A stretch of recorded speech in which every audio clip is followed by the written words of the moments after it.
안녕하세요. 저는 요즘 우리 남편 덕분에 정말 효녀가 된 것 같습니다. 왜냐고요? 우리 자상하고도 섬세한 남편은 저뿐만 아니라 제 친정엄마한테도 신경을 써줍니다. 친정엄마가 어디 아프시다고 하면 바로 병원으로 모시고 가주고 뭐 먹고 싶다고 저에게 얘기를 해서 남편에게 말을 하면 남편이 바로 알아듣고 바로 음식점을 예약을 하고 그럽니다. 그리고는 다음부터는 저한테 직접 말씀하시라고 굳이 집 사람에게 말해서 부담 느끼게 하면 저도 그런 거 싫다고 말을 합니다. 세상 어떤 남자도 부럽지 않을 만큼 저한테도 저희 친정 엄마한테도 잘해주는 우리 남편을 저는 너무 자랑스러워합니다.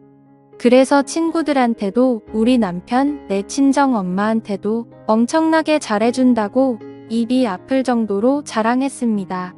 니네 남편은 평생을 살아도 친정에 뭐 해다 준 거 있냐고 하면서 애들이 절 재수없어 할 때까지 자랑을 했습니다. 그런데 저를 예전부터 조금 시기를 하던 친구가 저에게 야, 니 남편 혹시 니 친정엄마 돈 보고 니 친정엄마랑 바람다면 어떡하냐고 하더라고요. 야, 그럼 정말 꿀잼일 텐데 하면서 비웃듯이 저에게 말을 했습니다. 저는 그 말에 야, 너 선 넘는다 자제해라 하고 조금 정색을 하고 말했습니다. 그러자 친구는 흐뭇하면서 딴청을 피우더군요. 그런데 저도 여자인지라 남편이 저에게만 잘해주면 되는데 굳이 저희 친정엄마에게 이렇게 잘해주는 이유가 궁금했습니다. 진짜 우리 집 돈 때문일까 아니면 정말 혹시 우리 친정엄마랑 하는 생각이 들었습니다. 저는 그래서 친정엄마랑 남편이 그런 사이인지 아닌지 확인을 하기 위해 조금 남편의 뒤를 밝았습니다. 그런데 정말 제가 그동안 몰랐던 것들을 알게 되었습니다. 남편은 그동안 저 몰래 저희 친정엄마를 자주 만났던 거예요. 친정엄마는 사실 다른 나이 드신 주부와는 다르게 조금 젊어 보이고 관리를 아주 잘한 편입니다. 그래서 어떨 때는 저보다 어려 보여서 친정엄마한테 조금 자격지심이 있는 편입니다. 그래서 결혼을 하고 나서부터는 친정집에 찾아가는 게 자연스레 줄어들어서 친정엄마가 뭐하고 사시는지 관심이 없었습니다. 그런데 저 모르게 우리 남편을 만나서 엄청 호의호식을 하고 있더군요. 남편은 저희 친정엄마를 데리고 저와는 한 번도 가본 적이 없는 고급 레스토랑의 아쿠아리움 그리고 심지어 미술관과 전시회 등 보통의 여자들이 자신의 남자친구 또는 남편과 같이 가고 싶어하는 곳들을 갔습니다. 제가 자신들을 미행하고 있다는 것은 눈치채지 못하고 온갖 연인들이 할 수 있는 행동도 서슴지 않고 했습니다. 손을 잡는 것은 기본이며 얼굴에 뭐가 묻었으면 그 크기 큰 손으로 자신에게는 장모인 여자의 얼굴을 살포시 잡으며 휴지로 닦아주는 그런 행동까지 했습니다. 그리고 더욱 저를 부들부들 떨리게 하고 열이 받게 한 것은 호텔이었습니다. 저도 남편과 살면서 한 번도 가본 적이 없는 호텔이었습니다.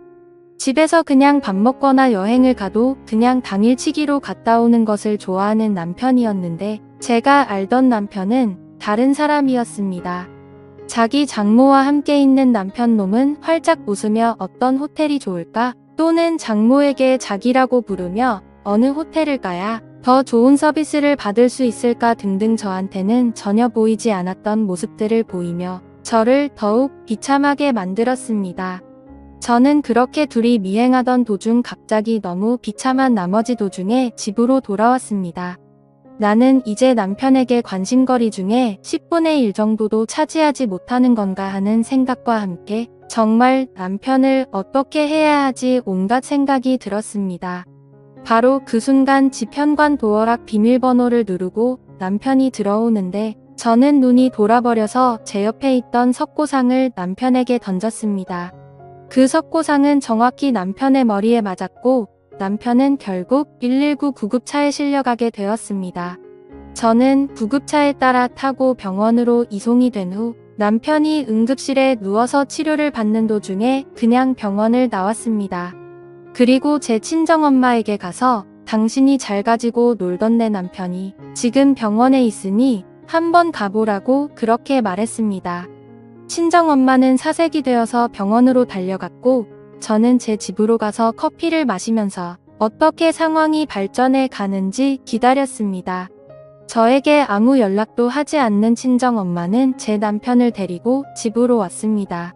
자신이 바람을 핀 남자를 데리고 남자의 와이프이자 자신에게는 딸인 사람의 집에 와서 잘도 챙겨주더군요. 저는 그런 여자를 보고 저를 낳아준 제 엄마라는 사실도 잊은 제 그녀의 얼굴에 물을 끼얹었습니다. 그때 손에 남편의 얼굴을 닦아줄 물이 담긴 대야통이 있었는데 그게 날아가서 온 집안 바닥이 물바다가 되었죠. 친정엄마는 저를 보며 이게 무슨 짓이냐고 저를 보며 말했습니다. 저는 제 친정엄마에게 얼굴에 철판을 깔아도 유분수지 딸이 떡하니 앞에 앉아있는데 딸의 남편하고 그렇게 바람을 피냐고 그러자 그 순간 친정엄마는 저를 노려보던 눈빛이 조금 흔들리더군요. 도대체 당신의 머릿속에는 뭐가 들었냐고, 그렇게 남자가 굶어서 딸의 남편이라는 것도 있고 그렇게 남의 남자를 건드리냐고 소리를 질렀습니다. 친정엄마는 그 말을 듣고 얼굴이 축 처지는 표정을 지으며 식탁에 앉아 있었습니다. 그리고 나서 그래 네 아빠는 날 여자로 보지도 않고 이제는 그냥 식모 취급을 하는데 나도 여자다. 남자한테 사랑을 받고 싶고 잠자리를 하고 싶었다. 그런데 남편은 나의 여자 취급도 안 하지. 내 눈에 들어오는 건 사이뿐이지. 그래서 이러는 게 잘못됐다는 것을 알고도 멈출 수가 없었다고 담화를 하였습니다.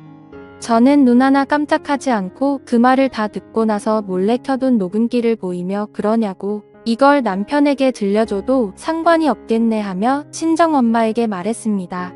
단순히 자신의 욕구를 채우기 위해서 자신의 딸의 남자를 만났다고 하면 남편은 뭐라고 하려나 하고 친정엄마를 협박하자 친정엄마는 제발 그러지 말라고 저에게 빌었습니다. 저는 그 소리에 당신은 이미 남편을 버리고 다른 남자와 바람을 핀 불륜녀에 불과하고 친딸의 남자와 간통한 것에 불과하다고 말을 하며 그냥 다 필요 없고 아빠한테서도 나한테서도 그냥 떠나라 하고 말했습니다. 친정엄마는 그 소리에 나 이렇게는 못 끝낸다. 제발 살려달라고 하는 도중에 방문이 열리며 남편이 붕대를 감은 머리를 손으로 짚고 비틀거리며 나왔습니다. 남편은 저에게 자신이 잘못했다고 장모님은 아무 잘못도 없다고 말하며 이건 둘의 문제지 장모님의 문제가 아니라고 했습니다. 저는 장모님을 보며 일단 집으로 돌아가라고 말을 했습니다. 저는 다시 열이 뻗쳐서 남편에게 온갖 물건을 던졌습니다. 이제 치료를 받고 돌아와 아직 몸이 온전치 않은 남편은 제 손에 그냥 나가 떨어지더군요. 저는 결국 머리끝까지 화가 나서 집을 모두 부셔버렸습니다. 식탁에 깔린 유리며 전기밥솥, TV 등등 보실 수 있는 것은 다 때려 부시며 집안을 난장판으로 만들어 놓고 나서 헉헉거리면서 소파에 앉아 있었습니다. 저는 남편과 친정엄마에게 나가라고 소리쳤습니다. 나가서 둘이 아주 잘 살아보라고 그리고 나중에 가서 후회해보라고 하고는 제 방으로 들어갔습니다. 그리고 침대에 누워서 울었습니다. 다음날 아침에 눈을 떠서 거실에 나가보니 엉망이 된 집안이 보였습니다. 저는 식탁 의자에 앉아 엉망이 된 부서진 집을 보면서 그동안 남편과 쌓아온 추억을 떠올렸습니다. 웃으면서 하나 둘씩 살림살이들을 사서 집에 놓았는데 그게 모두 헛된 짓이었구나 생각이 들었습니다. 저는 집을 나와서 아빠에게 갔습니다. 친정아빠는 갑자기 제가 찾아오자 제가 오기 전에 보던 TV를 끄시고 미안하구나 반복하셨습니다. 이미 아버지도 아시고 계셨지만 어찌할 수 있는 방법이 없어 그냥 지켜보고만 되셨던 것입니다. 저는 친정아빠를 붙잡고 울면서 우리는 왜 이렇게 살아야 할까 하고 분한 마음을 표현했습니다. 친정아빠는 그런 저를 보고 이제 다 필요 없다. 이제 꼴도 보기 싫고 그냥 너랑 나랑 이렇게 살자고 했습니다. 저도 친정아빠의 말을 듣고 그러자고 했습니다. 저는 친정아빠의 도움을 받아서 남편과 살던 집을 수리해서 부동산에 팔려고 내놓았습니다. 그리고 저는 짐을 챙겨서 아버지의 집으로 들어갔습니다. 친정엄마는 이미 침을 가지고 남편과 나간 뒤 이어서 아빠도 많이 척척하셨는지 제가 오니까 너무 기뻐하셨습니다. 저는 그날부터 남편과 친정엄마를 잊고 살고 있었습니다. 대신 가슴 한 칸에는 작은 마음을 풀고 있었습니다. 만약 다시 내 눈앞에 둘이 나타난다면 정말 그때는 둘을 죽이고 내가 살인자가 되고 말지.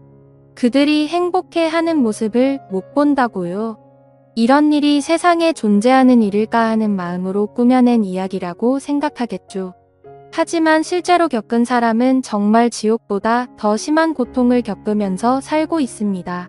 여러분은 이런 일을 겪지 않으셨으면 하는 마음과 함께 여러분에게 조언을 드립니다. 여러분의 가정은 여러분들이 지키는데 가장 좋습니다. 제 사연 들어주셔서 감사합니다.